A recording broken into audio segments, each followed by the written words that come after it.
دوستای عزیز، زیارت سه قسم است. یکی زیارت سنی هست به طریق سنت رسول اکرم صلی الله علیه و سلم، مثل که ما آمدیم میریم به زیارت شهدای احد. این زیارت سنی هست که مطابق سنت رسول اکرم صلی الله علیه و سلم زیارت شود.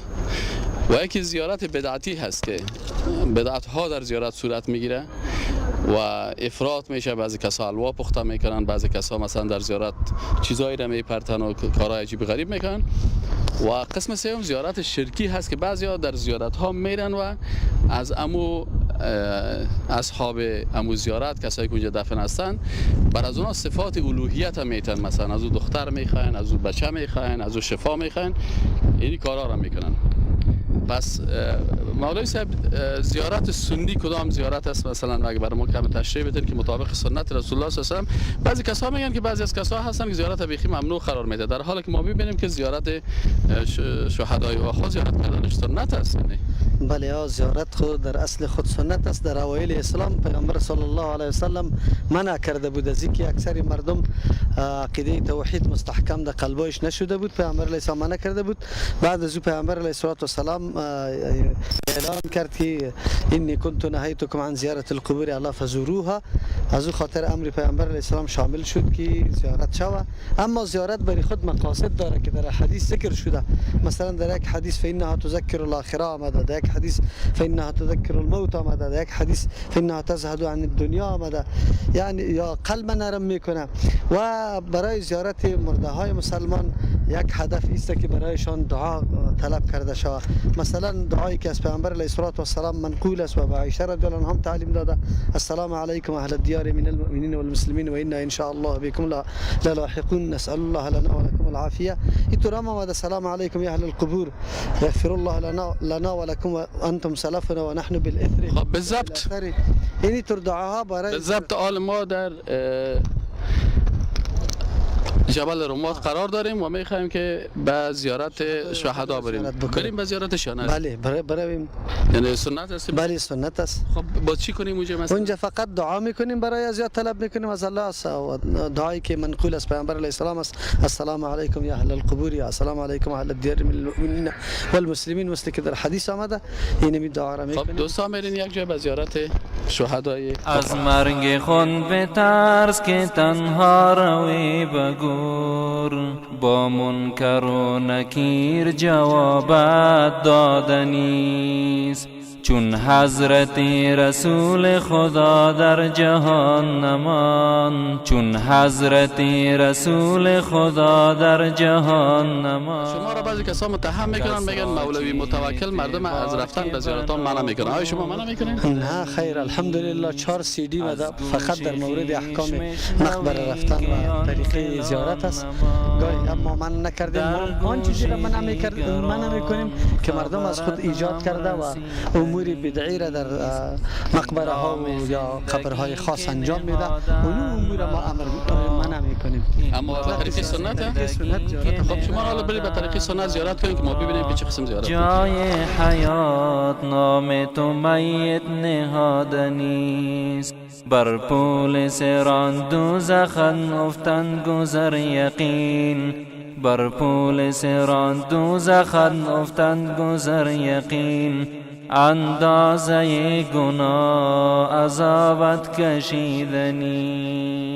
سعدی در این قفس که توان داشت مرغ را، سعدی در این قفس که توان داشت مرغ را، آخر قفس شکست و مرغ پریدنی. بسم الله الرحمن الرحیم. دوستای عزیز، اینمی مقبره شهدای احد است و در اینجا لوحه است که در بالای سر نوشته شده که بسم الله الرحمن الرحیم. اول پیغمبر الله صلی الله علیه و سلم یارانش را چون برای زیارت قبرها می رفتن می آموختند که بگویند سلام بر شما ای ساکنان این خانه از مؤمنان مسلمانان، هر آینه ما ان شاء الله به شمایان خواهیم رسید. از الله تعالی عافیت را برای خودمان و برای شمایان جویان هستیم. دوم زیارت قبرستان ها برای یادآوری آخرت مشروع است. پیغمبر الله صلی الله علیه و سلم فرمودند من شما را از زیارت قبرها باز می داشتم، پس آنها را زیارت کنید برای اینکه شما را به یاد آخرت می برد. بر روایت مسلم. سوم پرسیدن از مرده ها و کمک خواستن از آنها جایز نیست. همچنین طلب سفارش و حاجات خود را از آنها خواستن جایز نیست و نه دست دادن و مالیدن بر قبرهای آنها. تنها به سوی خدا بگریز برای برداشتن سختی هایت و بررسی خواهشات. الله تعالی می فرماید اگر سختی رساند الله به تو هیچ دفع کننده نیست آن را مگر او. به عنوان تبرک خواستن بر کوه احد یا کوه رما بالا نروید و برداشتن خاک یا چیز دیگر از سنگ های از آنجا جایز نیست. مولوی صاحب خب زیارت سنی چه قسم است؟ ما چی بکنیم؟ زیارت به طریقه سنت نمیسته که اول مرتبه آدم میایه دعای که از پیامبر علیه السلام منقول است السلام علیکم اهل الدیار من المؤمنین والمسلمین و انا ان شاء الله بكم لاحقون نسال الله لنا ولكم العافیه. این دعاست. السلام علیکم شما پیشتر اهل الدیار من المؤمنین والمسلمین غفر الله لنا ولكم انتم سلفنا ونحن بالاثر. و در حدیث دیگری آمده اینجا انتم السابقون و نحن بالاثر. اینا گفتیم السلام علیکم یا اهل اینجا در حدیث دیگه السلام علیکم یا اهل القبور یغفر الله لنا ولكم انتم سلفنا ونحن بالاثر. اینجا که شما ترجمهش گفت السلام علیکم اهل الدیار من المؤمنین والمسلمین و انا ان شاء الله بكم للاحقون نسال الله لنا ولكم العافیه. این قسم بعد آدم دعا بکنه مثلا الله متعال رحم سری شهدا و سایر شهدای اسلام خصوصا سری حمزه رضی الله عنه. قبله بگیریم دعا بکنیم. البته در وقت دعا باید روی طرف کعبه بکنیم. قبله طرف چی است؟ خلاص کل ما دعا میکنیم دیگه ان شاء الله. الله سبحانه و تعالی بالا ما. یکی از جمله دعاهای مسئول دست بالا نمیشه، فقط دعا میشه که یا الله متعال سر ما رحم بکو، رای زیارت نصیب ما بکو که ما به خاطر قربانی برای اسلام از آماده شویم و سر خدا جان خدا فدای اسلام کنیم، برای خدمت اسلام، برای حیات و استحکام اسلام ما خدا در تو رای واقعی شهید بسازیم. جزاك الله خير. شنو اسمك يا اخي؟ محمد من وين يا اخي؟ من جدة. من جدة؟ اصل أصل من جدة، أنا ساكن هنا في المدينة. طبعا ساكن هنا؟ أيوه. تدرس في المدرسة؟ نعم. ايوه. شنو هذا يعني اشرح لنا. هذا في النص قبر سيدنا حمزة. نعم. على اليمين مصعب بن عمير وعبد الله بن جحش رضي الله عنهم. في آخر السور 67 شهيد. 67 شهيد؟ أيه. كلهم 70 شهيد؟ كلهم 70 شهيد. تعرف اسمائهم؟ أعرف 3 منهم أو 4 أو أكثر. في حمزة بن عبد المطلب ومصعب بن عمير. أيوة. وعبد الله بن جحش وحنظلة غسيل الملائكة. جزاك الله خير. از مرگ خود بترس که تنها روی بگور، با منکر و نکیر جوابت دادنیست. چون حضرت رسول خدا در جهان نمان، چون حضرت رسول خدا در جهان نمان، کس را چی اعتبار که بنابود بودنیست. از گوش خیش مشنوی که آن فلان نمان، در گوش دیگران خبرت هم رسیدنیست. این نام زندگی که نهادن مر تو را، این نام زندگی که نهادن مر تو را. آیتی توحید بینم بر در و دیوارها، آسمانها کهکشانها ثابت و سیارها. آیتی توحید بینم بر در و دیوارها، آسمانها کهکشانها ثابت و سیارها. شاهدان بر وجود خالق یکتای خویش، شاهدان بر وجود خالق یکتای خویش. بحر و برها درها دریا چها کوثرها، آیتی توحید بینم بر در و دیوارها، آسمان ها کهکشان ها ثابت و سیارها، آسمان ها کهکشان ها ثابت و سیارها. که در کوه احد هستیم. کوه احد یکی از کوه‌هایی است که شما طبعا از غزوات نبی اکرم صلی الله علیه و سلم غزوه‌های زیادی کردن و کوه احد شما احکام تاریخیش میفهمین که در اینجا چقدر صحابه کرام به شهادت رسیدند و خود کوه احد فضیلت خاص خود دارد. حدیث صحیح مسلم است، در اینجا است میگه رسول الله صلی الله علیه و سلم گفت که احد جبل یحبنا و نحبه. میگه که احد کوهی است که او ما را دوست دارد، رسول اکرم صلی الله علیه و سلم گفته و نحبه و ما او را دوست داریم. پس رسول اکرم صلی الله علیه و سلم کوه احد دوست داشتند. و در حدیث شریف دیگه که حدیث دوم است، ایره بخاری ایره روایت کردن، میگن که رسول اکرم صلی الله علیه و سلم میگه بالای کوه احد استاد بود، صعد احدا، ان نبی صلی الله علیه و سلم صعد احدا، رسول اکرم صلی الله علیه و سلم کوه احد بالا شدند و ابوبکر و عمر و عثمان و امرایشان ابوبکر رضی الله عنه و عمر رضی الله عنه و عثمان رضی الله عنه تشریف داشتند. فرجف بهم، یعنی امی کوه احد اینا را لرزاند یا حرکت داد. فقال، میگه پس گفت رسول اکرم صلی الله علیه و سلم اثبت احد فانما علیک نبی و صدیق و شهیدان. برش گفت که ای کوه احد تو خاموش استاد باش، ثابت باش، مثلا نلرزان یا تکان نتی، به خاطر از اینکه فانما علیک بالای تو نبی یک پیغمبر است و صدیق که ابوبکر صدیق است و شهیدانی و دو شهید که یکیش حضرت ابوبکر صدیق عمر رضی الله عنه بود و دیگه‌شان عثمان رضی الله تعالی عنه.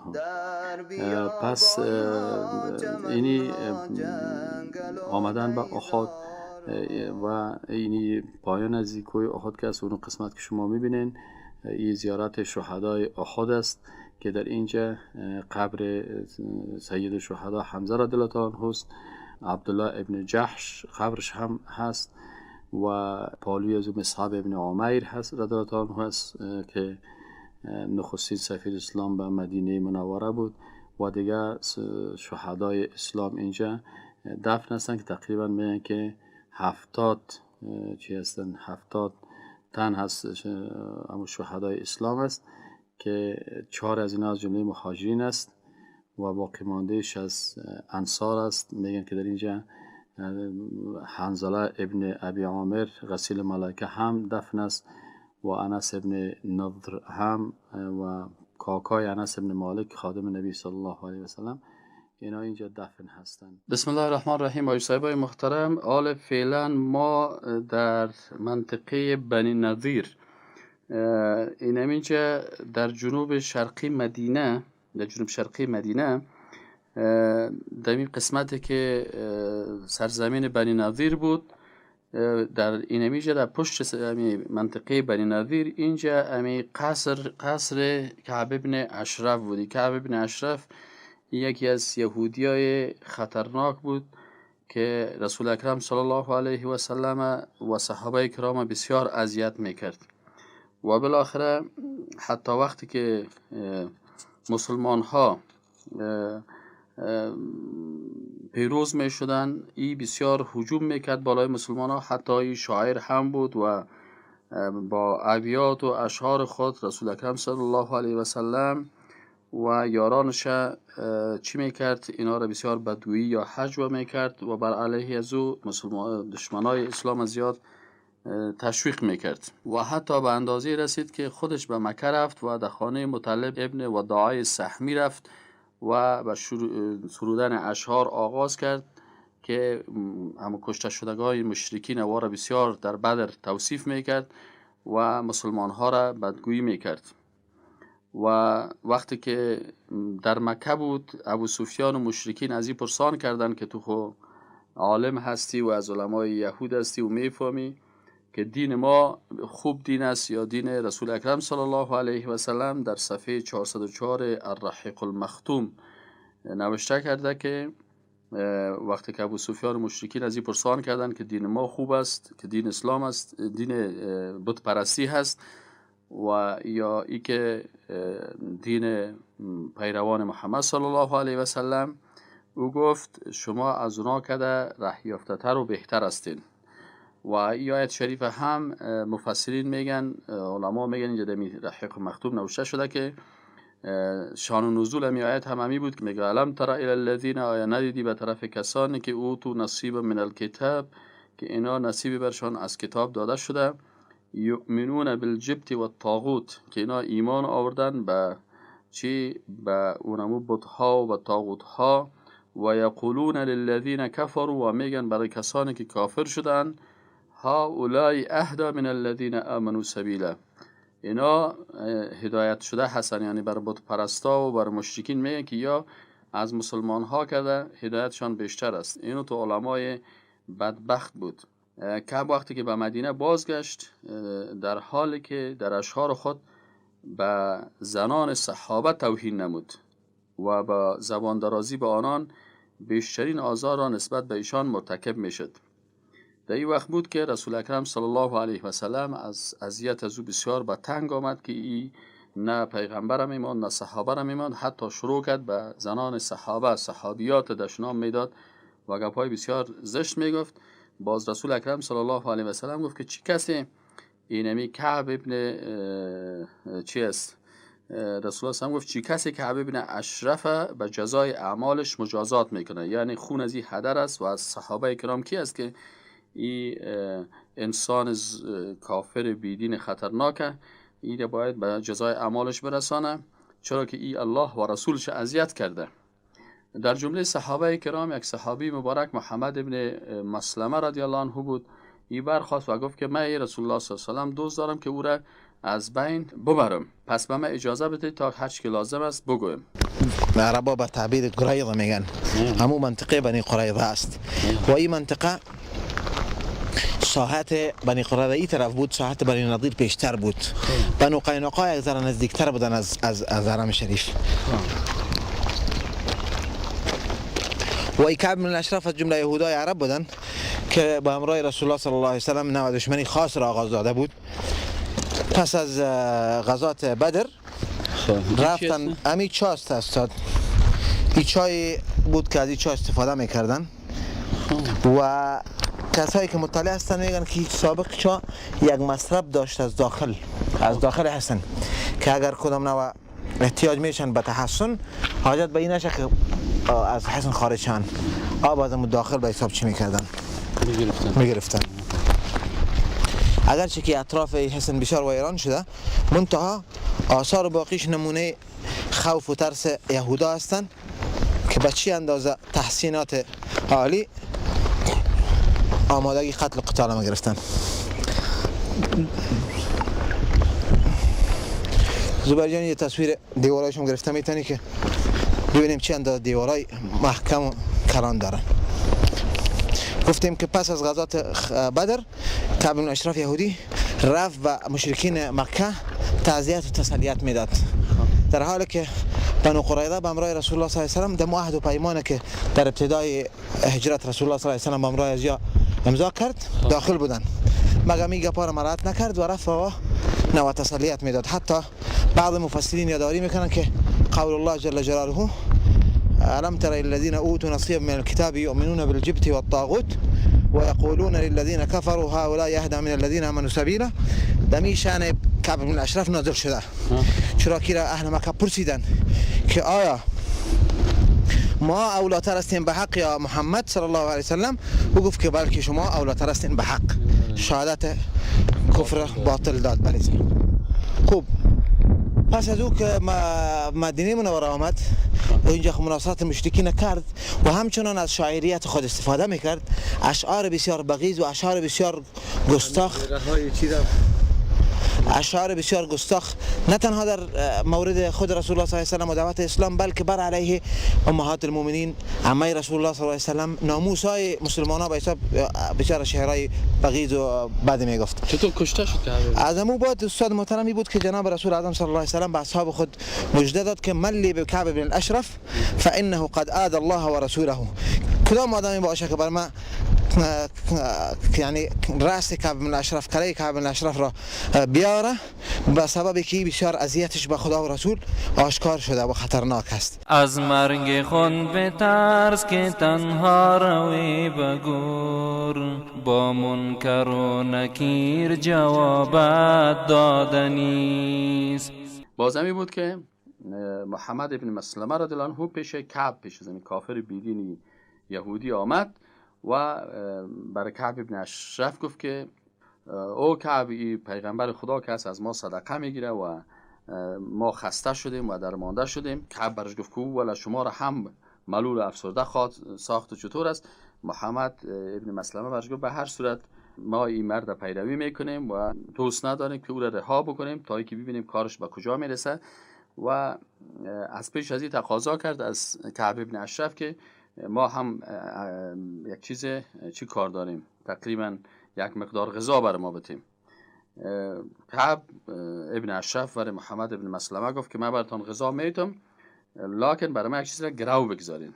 خب محمد ابن مسلمه گفت چی میخوای؟ این کعب بدبخت برش گفت که اگر از پیش من غذا میخواین زنایتان پیش من گرو بگذارین. محمد ابن مسلمه برش گفت که این خب بسیار خطرناک است، ما مردم عرب هستیم، برای ما یک عیب است، این ما نمیتونیم. گفت خیلی بچه‌هایتان پیش ما گرو بگذارید. باز گفت که ما چطور میتونیم که اولادای خدا پیش تو گرو بگذاریم؟ خب بالاخره گفت که یک برای ما ننگ است. گفت خیلی ما همین صلاح خدا میاریم پیش شما گرو میمونیم. و او گفت که صحیح است. صحابی دیگه به نام ابو نائله مثل محمد ابن مسلمه او هم پیش کعب آمد، به همراه او سخن گفت و بالاخره گفت که من یک ضرورت دارم. کعب گفت که من این کارا میکنم. تو وعده شد که بر از اینا مواد غذایی بده و بازیا صلاحای خدا.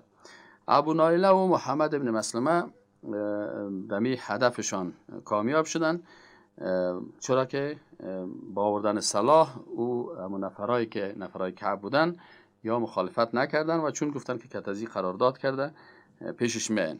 در یک شب مهتابی که شب 14 ربیع الاول بود، این گروه آمدن پیش رسول اکرم صلی الله علیه و سلم و رسول اکرم صلی الله علیه و سلم اینا را تا بقیع الغرقد همراهی کرد و برشان گفت که برین به نام الله، الله یاور شما باشه.